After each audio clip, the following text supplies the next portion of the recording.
अब जैसे जैसे कि भावेल की बात हम कर रहे थे इसमें, तो भावेल में हमने बताया कि ए ई आई ओ यू का प्रोनाउंसिएशन कैसा हो, अ से लेकर के अह तक के बीच में हो तो उसे भावेल कहेंगे, हिंदी में स्वर कहेंगे, और आर्टिकल में हम क्या प्रयोग करेंगे, तो एन का प्रयोग करेंगे। यह हमें आना चाहिए इस तरह से।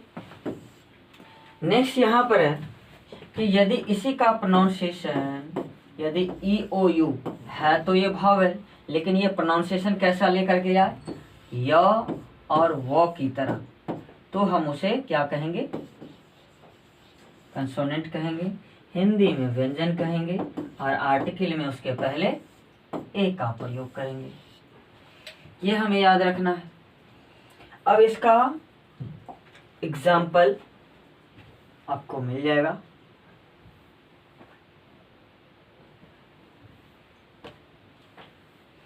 जो लाइन में हमने समझाया आपको वही यहाँ पर दिया हुआ है कि जब कोई शब्द ए ई आई ओ यू से शुरू हो और उसका प्रोनाउंसिएशन कैसा हो, अ से अह तक के बीच में हो, तो उसे भावेल कहते हैं, और आर्टिकल में उसके पहले एन का प्रयोग किया जाता है। नेक्स्ट है, परंतु जब कोई शब्द ई ओ यू से शुरू हो और उसका प्रोनाउंसिएशन किस तरह से हो, उसका प्रोनाउंसिएशन य और वो की तरह हो, तो उसे क्या कहेंगे, कंसोनेंट कहेंगे, और आर्टिकल में उसके पहले ए का प्रयोग करेंगे, क्योंकि कंसोनेंट य और वो, क्योंकि क से लेकर के ज्ञ तक के बीच में जो भी आता है वो कंसोनेंट होता है। नेक्स्ट है एग्जाम्पल यहाँ पर दिया हुआ, an apple, an elephant, an inkpot, an umbrella, an orange, और ये ई ओ यू वाला कंडीशन का एग्जाम्पल है जो कि यहाँ पर दिया हुआ है। ई ओ यू का प्रोनाउंसिएशन, यहाँ पर यू है, ओ है और ई है, तो इसका प्रोनाउंसिएशन यहाँ पर देखें, यूजफुल लिखेंगे तो या की तरह लिखेंगे, वन डे मैच लिखेंगे तो वो की तरह लिखेंगे, और यूरोपियन लिखेंगे तो या की तरह लिखेंगे। तो इस तरह से हम इसको समझ सकते हैं।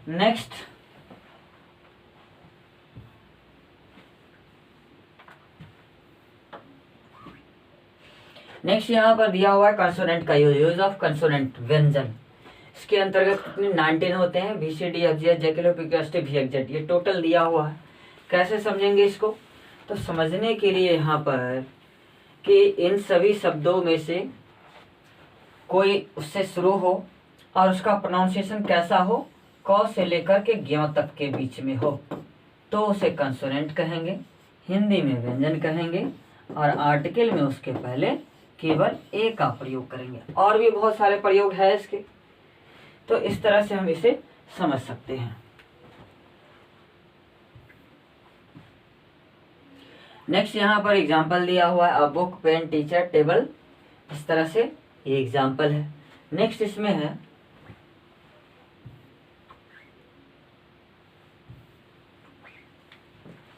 कि जब कोई एब्रिविएशन का थोड़ा समझिएगा कि कंसोनेंट में भी भावेल है और भावेल में भी कंसोनेंट है, तो ये दोनों बातें आपको याद रखनी पड़ेगी।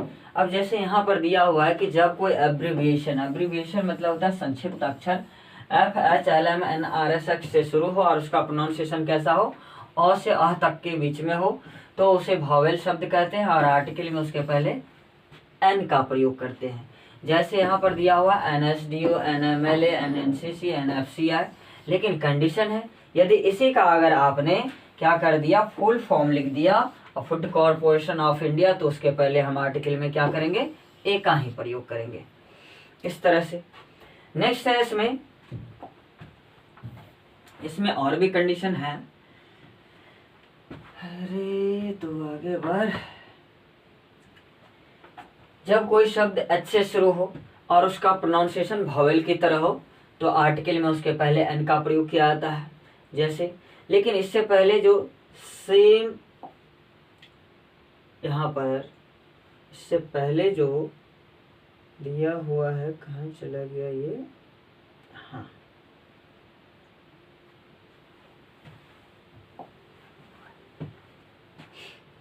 ये फूड कॉर्पोरेशन ऑफ, और भी इसमें कंडीशन आ सकता है, और क्या सब आ सकता है सो समझिए। अगर हम ये FHLMNRSX इसको हटा लिए अगर, तो बच क्या गया, तो इसमें बच जाता है BCD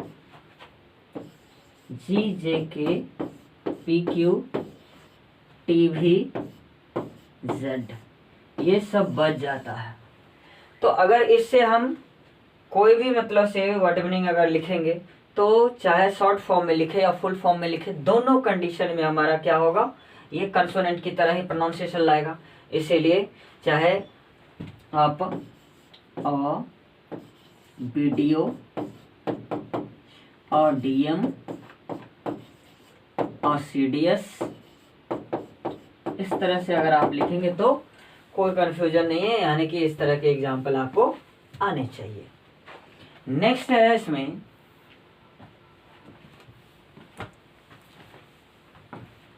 तो आगे बढ़, जब कोई शब्द H से शुरू हो और उसका प्रोनाउंसिएशन कैसा हो, वॉवेल की तरह हो। अब H तो समझते हैं कि ह की तरह प्रोनाउंसिएशन लाता है, लेकिन कुछ ऐसे भी वर्ड मीनिंग होते हैं जिसका प्रोनाउंसिएशन ह की तरह नहीं बल्कि वॉवेल की तरह होता है। तो आर्टिकल में उसके पहले हम क्या करेंगे, एन का प्रयोग करेंगे। जैसे एन आवर हो गया, एन ऑनेस्ट मैन हो गया, एन ऑनरेबल पर्सन हो गया। आर्टिकल की बात यहाँ नहीं बता रहे, यहाँ पर केवल लेटर समझाने की बात कर रहे हैं हम, क्योंकि हम जो शुरू किए हैं, जो पहला आपका ऑर्थोग्राफी है, इसको हम वर्ण विचार कहते हैं। तो हम किसी वर्ण को, वॉवेल को, कंसोनेंट, सेमी वॉवेल को कैसे पहचानेंगे, ये बताने की कोशिश इसमें कर रहे हैं। इसमें नेक्स्ट है कि अगर कोई ऐसा वर्ड मीनिंग आ जाए जिसका प्रोनाउंसिएशन किस तरह से हो, कंसोनेंट की तरह। अब जैसे हम लिखेंगे अ हेन, अ हाउस, तो इस तरह से हम क्या, कंसोनेंट की तरह प्रोनाउंसिएशन आ गया, इसीलिए इसके पहले हम क्या लगा दिए, ए का प्रयोग कर दिए। इस तरह से हमें आना चाहिए। Next,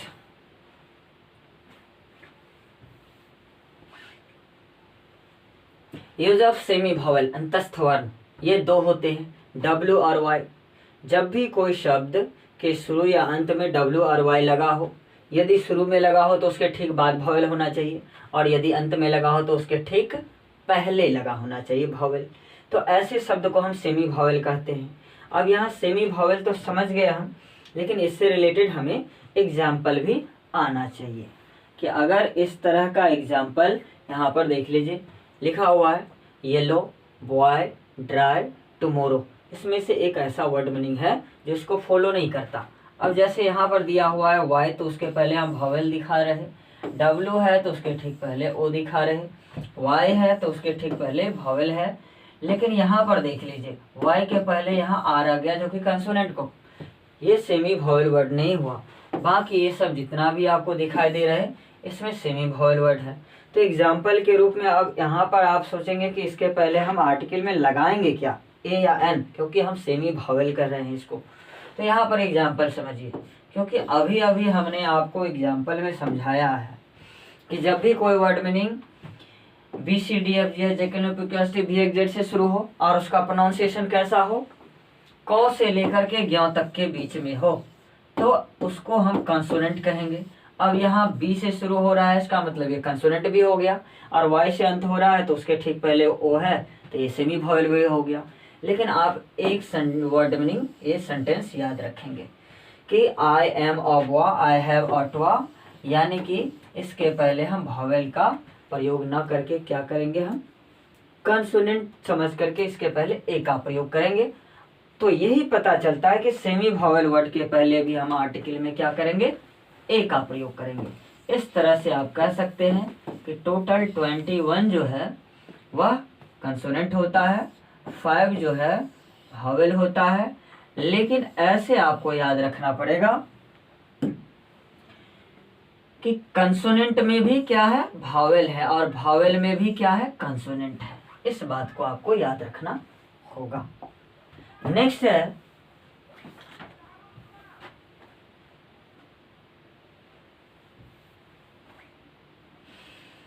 letter. संख्या में 26 होते हैं, पता ही है, इसको बताने की जरूरत नहीं। अल्फाबेट का the group of letters in English is called alphabet.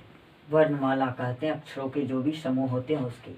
Next हमारा etymology, the branch of English grammar which is related to the sentence. English grammar की, सेंटेंस नहीं, वर्ड, इंग्लिश ग्रामर की वह शाखा जिसका संबंध शब्दों से हो।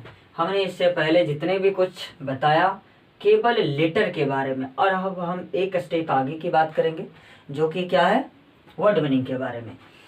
यहाँ पर कहता है एटिमोलॉजी को, वर्ड का डेफिनेशन हमें आना चाहिए, a group of letter that express a meaningful word is called word, यानी कि एक ऐसा अक्षर का क्रम होना चाहिए जिसका एक मतलब निकले, जो कि यहाँ पर दिखाया जा रहा है कि ऐसा समूह होना चाहिए जिसका एक मतलब निकले। जैसे यहाँ पर देखिए, हम यहाँ पर लिख दिए हैं YOU और 3 लेटर का एक मतलब निकलता है जिसका मतलब होता है तुम।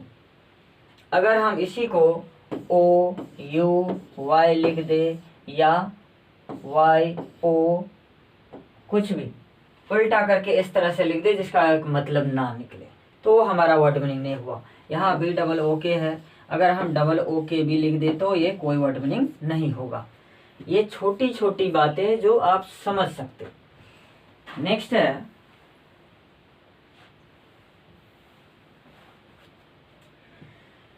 parts of a speech. The functions of a sentence is divided into different parts. Each of them is called parts of a speech. Sentence के आधार पर पार्ट्स ऑफ स्पीच को कितने भागों में बांटा गया है, 8 भागों में, जिनमें से हर एक को पार्ट्स ऑफ स्पीच के अंतर्गत non pronoun adjective verb preposition concern direction के अंतर्गत रखा गया है। यहाँ पर ये सारे कंटेंट्स दिए गए हैं।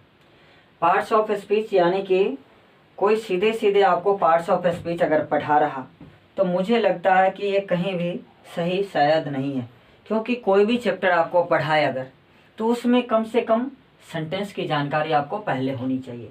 इसलिए होनी चाहिए क्योंकि वो नॉन प्रोनाउन अगर आप पढ़ रहे हैं, ये केवल और केवल एक वर्ड मीनिंग का चैप्टर है जो कि पहले इसको बिल्कुल भी नहीं पढ़ाना चाहिए।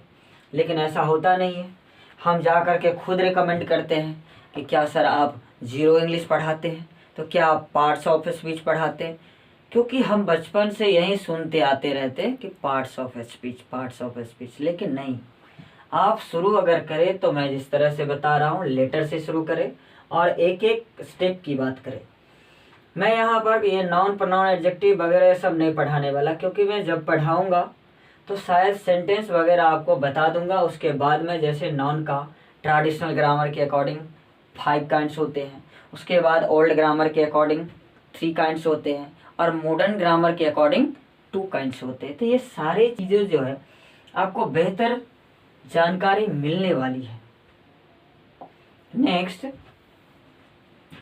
इसमें सिंटैक्स, तीसरा कंडीशन यहाँ पर हम आ गए। The branch of English grammar which is related to the sentence. हम पहले लेटर की बात किए, फिर वर्ड मीनिंग की बात किए, और हम आ गए सेंटेंस पे। यहाँ पर सेंटेंस का डेफिनेशन है group of word that express, जिस तरह से हम लेटर में वर्ड में बोले थे group of letter that express a meaningful word, उसी तरह से यहाँ पर है a group of word that express a meaningful sentence, यानी कि शब्दों का एक ऐसा समूह होना चाहिए जिसका एक मतलब निकले, वो हमारा सेंटेंस हो सकता है। अब यहाँ पर लिखा हुआ है इंग्लिश में, हिंदी में सब आपको दिया हुआ है। Kinds of sentence, it has 5 kinds. 5 kinds यहाँ पर दिया हुआ है कि assertive sentence, interrogative sentence, imperative, objective, exclamative, ये 5 काइंड्स होते हैं। असर्टिव के अंतर्गत क्या क्या कंटेंट्स आता है वो समझिए। आप सारे सेंटेंस को कैसे समझेंगे ये सब इसमें आपको दिया हुआ है। अब जैसे कोई भी स्ट्रक्चर हम अगर लिखेंगे तो उसमें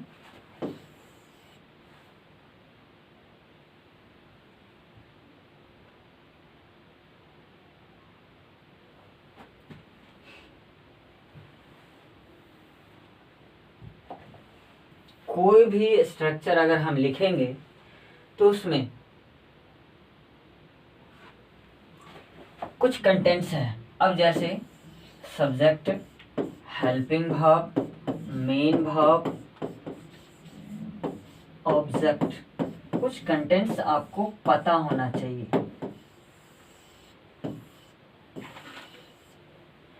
सब्जेक्ट में टेबल ऑफ के सभी जस्ट आ रहा है, उसमें मैं बताऊंगा सारा कुछ।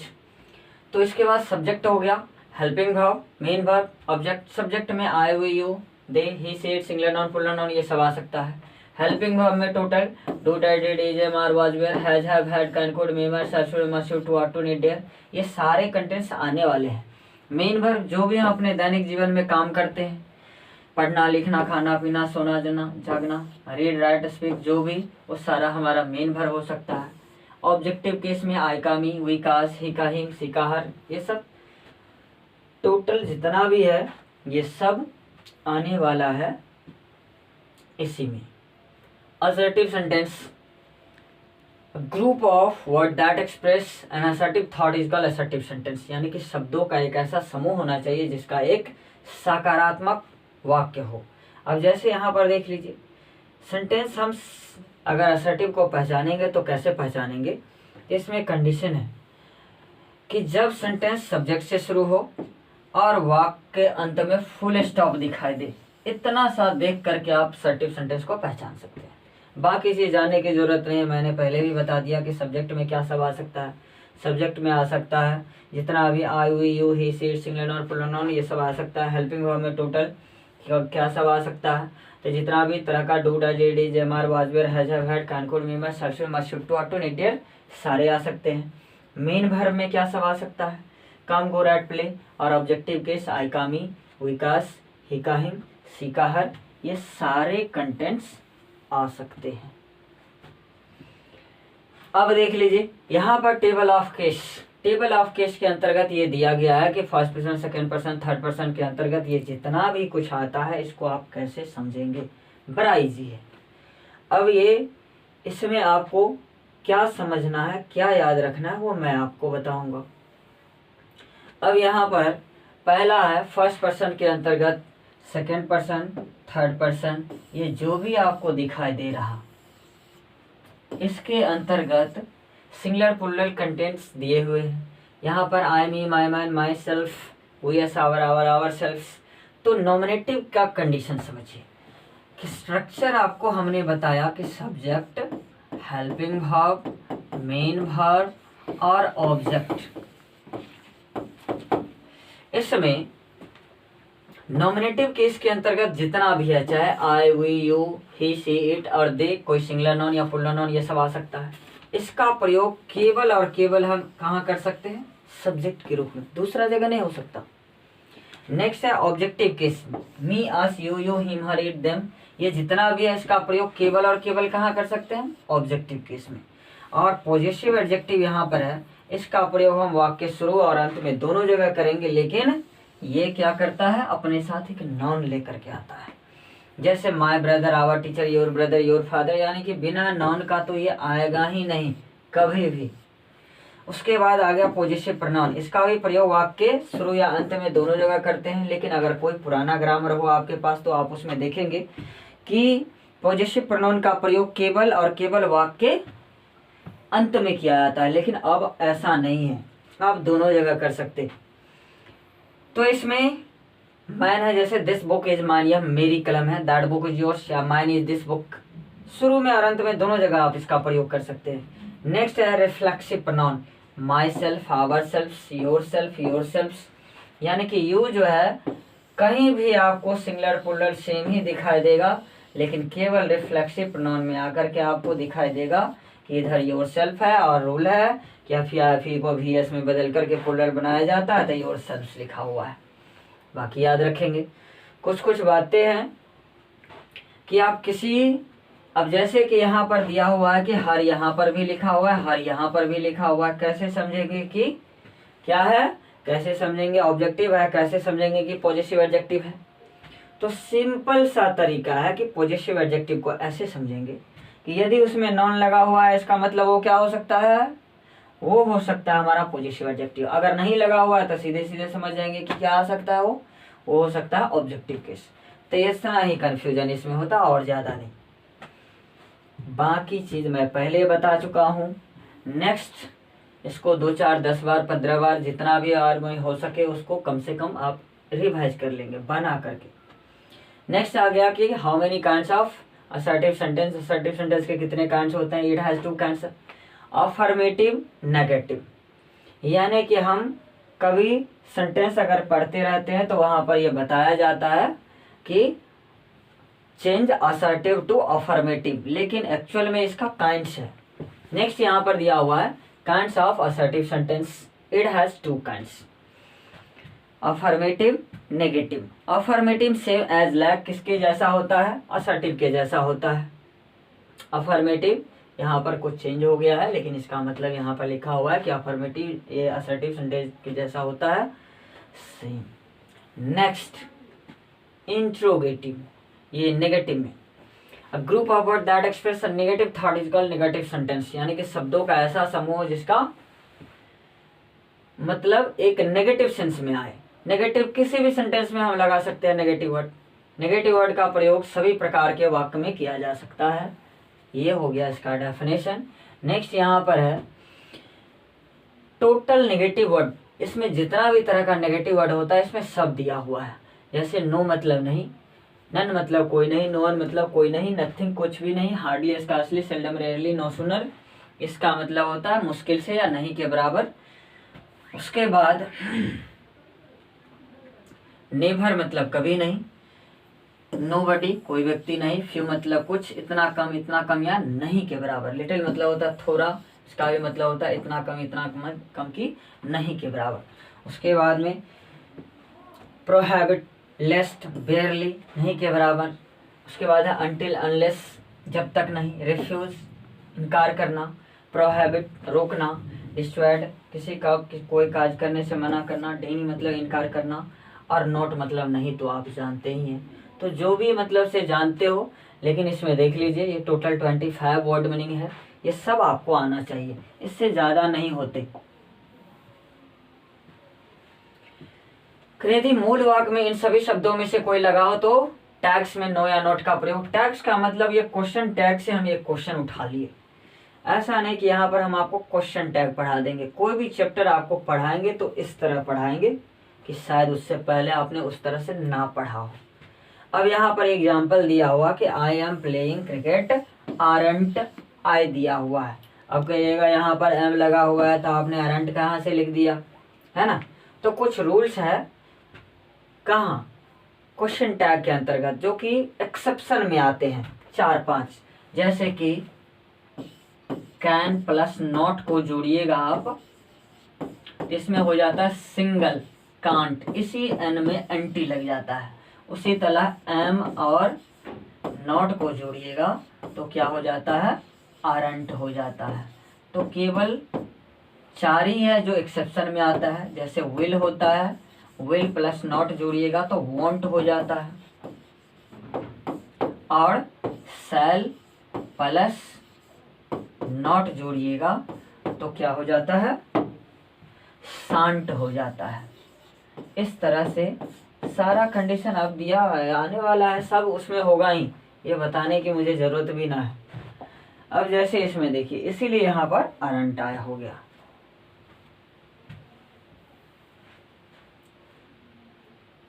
ये भी पतंग ना उड़ता नहीं है, अजीब हाल है, उड़ेगा। अब नेक्स्ट है example I have few pins, यानी कि नेगेटिव वर्ड का जो है ना, यहाँ पर एग्जाम्पल दिया हुआ है कि एक सेंटेंस में आप एक ही नेगेटिव वर्ड का यूज कर सकते हैं। यहाँ पर देख लीजिए, हमने 2 नेगेटिव वर्ड का प्रयोग कर दिया, एक नॉट हो गया, एक फ्यू हो गया। इसका मतलब ये सेंटेंस आपका गलत हो गया, क्योंकि 2 नेगेटिव वर्ड एक सेंटेंस में आ ही नहीं सकता। ये हमेशा याद रखें। इसमें लिटिल है, आई हैव लिटिल वाटर, मेरे पास इतना कम पानी है, इतना कम है कि नहीं के बराबर है। तो ये लिटिल मतलब थोड़ा, अनकाउंटेबल सेंस में यूज होता है, और ये काउंटेबल सेंस में यूज होता है। यहाँ पर है I have not little water, यहाँ पर 2 नेगेटिव वर्ड हो गया, इसलिए ये भी गलत हो जाएगा। इस तरह से ये 2 सही है और ये 2 गलत है। नेक्स्ट, उड़ जा, उड़ गया, ये पहले से मैं बता चुका हूँ, है ना। ये दोबारा आ गया, शायद इसको चले जाना चाहिए। यहाँ पर देखिए नेक्स्ट आ गया हम इंट्रोगेटिव सेंटेंस में। इंट्रोगेटिव सेंटेंस में group of word that ask a question, यानी कि शब्दों का एक ऐसा समूह होना चाहिए जिससे कोई क्वेश्चन पूछा जाए, उसे इंट्रोगेटिव सेंटेंस। इंट्रोगेटिव पहचानने का तरीका है कि ये हमेशा हेल्पिंग वर्ब से शुरू होगा और वाक्यांत में क्वेश्चन मार्क लगा रहेगा। ये बात नीचे में भी नोट्स में लिखा हुआ है। Helping verb, subject, main verb, object, और बताने की जरूरत नहीं है क्योंकि हेल्पिंग वर्ब टोटल मैं बता चुका हूँ, सब्जेक्ट और ये सारे वर्ड मीनिंग आने वाले हैं, स्पेशली इसमें लिखा हुआ है, इसीलिए मैं लिखने में थोड़ा सा भी समय नहीं बीते रहा। यहाँ पर देखिए लिखा हुआ है all helping verb do does did is am are was were has have had, ये प्राइमरी के अंतर्गत आता है। उसके बाद में है next can could me match has should must should to are to और नीड डेयर, ये सारे 24 होते हैं। और यहाँ पर स्ट्रक्चर देख लीजिए, स्ट्रक्चर है helping verb, subject, main verb, object, last में question mark. Are you playing cricket, क्या आप क्रिकेट खेल रहे हैं, यानी कि हिंदी में अगर आप सेंटेंस लिखेंगे तो हमेशा क्या लगा करके शुरू करेंगे और लास्ट में क्वेश्चन मार्क लगा रहेगा। तो ये कॉमन सी बातें हैं जो आपको पता होना चाहिए। नेक्स्ट यहाँ पर हमने क्या किया है, इसको प्राइमरी मॉडल मार्जिनल में चेंज कर दिया है। तब प्राइमरी के अंतर्गत do does did is am are was were has have had होता है। क्यों होता है? क्योंकि आप इसका V1 V5 बना सकते हैं लेकिन मॉडल का नहीं बना सकते इस तरह से। आहा हा, भाग गया? नहीं भागा। अब जैसे इसका V1 V5 हम कैसे बना सकते हैं, आपको आज उन बातों की जानकारी मिलने वाली है, परहैप्स आप इससे पहले नहीं जानते होंगे, और अगर जानते होंगे तो चुपचाप जान लेंगे, है ना। ज़्यादा मेरे को मैसेज करके ये ना कहेंगे कि क्या मतलब से, है ना, ये जो बता रहे हैं वो तो हम जानवे करते हैं। अरे भाई ऐसा थोड़े है कि पहली बार हम अंग्रेजी पढ़ा रहे हैं, आप लोग बहुत चैनल देखते होंगे, लेकिन बहुत कुछ ऐसा होने वाला है। ये तो मैं शुरू किया हूँ कि आप लोग क्या रिस्पॉन्स देते हैं कि मैं भी आपको कुछ बता सकता हूँ कि नहीं। जिस तरह के आप टॉपिक की बात करेंगे आपको फुल्ली कॉन्फिडेंस के साथ एक एक करके बताया जाएगा। जैसे V1 हो गया, V2 हो गया, V3 हो गया, V4 हो गया, V5 हो गया, इसके अंतर्गत आप किसको रख सकते हैं, is am are do does, इस सब को रख सकते हैं। जैसे अब जैसे डू होता है डेड, डन,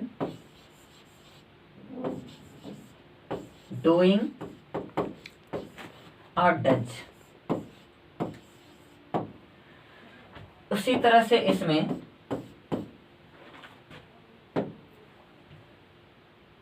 एम को और आर को V1 में लिख सकते, उसी तरह वाज को और वर को V2 में और V3 में भिन्न हो सकता है, V4 में बीइंग और V5 में इज। अब यहाँ समझने की बात है। अब कहेगा मैं कैसे मान लो कि ये इज एम आर का V1 और V4 V2 ये सब बना दिया आपने, हमने तो कभी ऐसा सुना ही नहीं।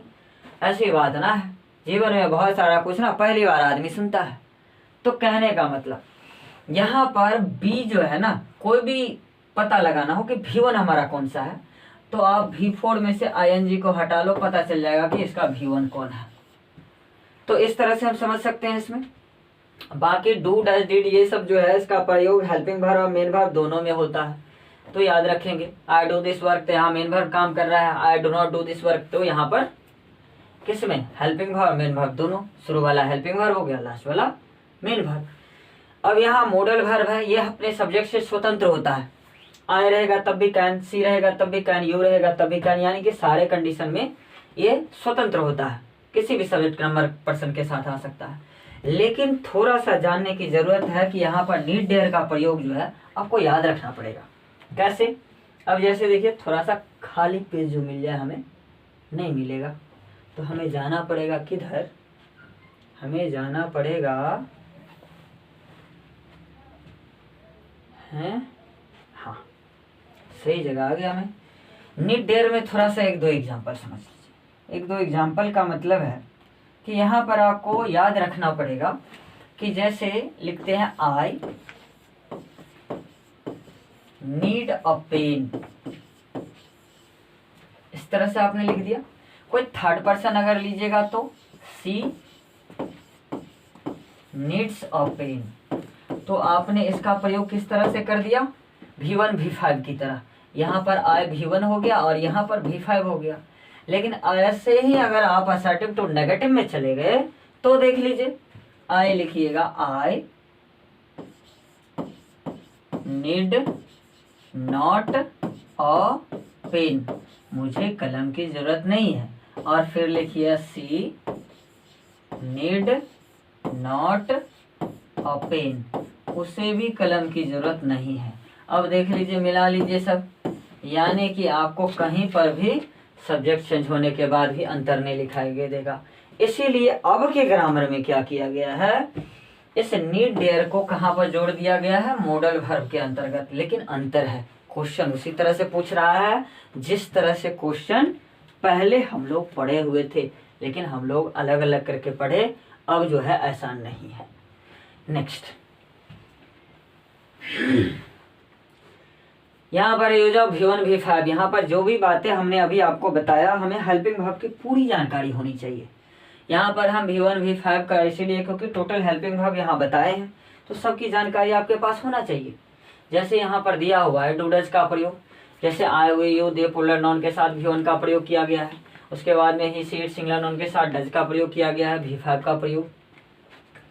उसके बाद है इज एम आर का प्रयोग, he she it singular noun के साथ इज का प्रयोग, we you they plural noun के साथ आर का प्रयोग। तो ये सब कॉमन चीजें हैं जो आप लिख लेंगे, क्योंकि एग्जैक्ट सब्जेक्ट के साथ आपको आना चाहिए, और इससे ज्यादा नहीं आ सकता जितने इसमें दिखाई दे रहा है आपको।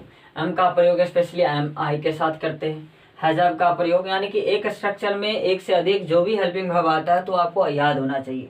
अब ये नहीं कह सकते आप, अब जैसे कहने की बातें थोड़ा सा समझिए, जानकारी की बात मैं बता रहा हूँ कि अगर कोई व्यक्ति ये कहता है कि ये हैज सिंगुलर होता है और हैव प्लूरल कहता है, तो मैं उसको या किसी किताब को मैं चैलेंज करता हूँ कि गारंटी ये है कि ग्रामर का रूल कहता है कि नाउन और प्रोनाउन के सिवा कोई भी ऐसा चैप्टर है ही नहीं जिसका सिंगुलर प्लूरल बनता हो। ये बात आप कॉन्फिडेंस के साथ याद कर लो। तो फिर ये सिंगुलर प्लूरल कैसे हो गया? अगर ये हो गया तो आप मुझे बताओ। हमने अभी अभी आपको बताया कि हेल्पिंग वर्ब जो है ये वाज वर जो है, वाज और वर, आप वाज को सिंगुलर कह देते हो, वर को प्लूरल कह देते हो। कैसे? हम तो V2 में लिखे इसको दोनों तरह से। अगर ऐसा है तो आई के साथ यहाँ पर आप हैव का प्रयोग करते तो आप कहते कि आई प्लूरल हो गया। कैसे? अब यहाँ पर हम लिखते हैं कि आई के साथ वाज लिख देता, आई ही सिट सिंगुलर नॉन के साथ वाज लिखते तो इसका मतलब आई फिर सिंगुलर हो गया। तो ऐसा नहीं है। ये चीज इस चीज को बताता है कि मैं जो नियम दिया हूँ आप उसको फॉलो करो। जिन जिन सब्जेक्ट के साथ जो जो हेल्पिंग वर्ब का प्रयोग हो रहा है आप उसे याद रखें। आप सिंगुलर प्लूरल कह करके इसमें नहीं याद रख सकते, लेकिन फिर भी एक से अधिक आता है तो हम लिख लेते हैं, लेकिन एक्चुअल में बात यही है। सब आप याद रखेंगे। नेक्स्ट यहाँ पर है कि सिंगुलर नाउन, यानी कि जितना भी यहाँ पर दिखाई दे रहा है कि डू प्लस नॉट जोड़ेंगे तो डोंट पढ़ेंगे, does plus not doesn't, did plus not didn't, is plus not isn't और am plus not aren't. Next है are plus not aren't, was plus not wasn't, were plus not warrant,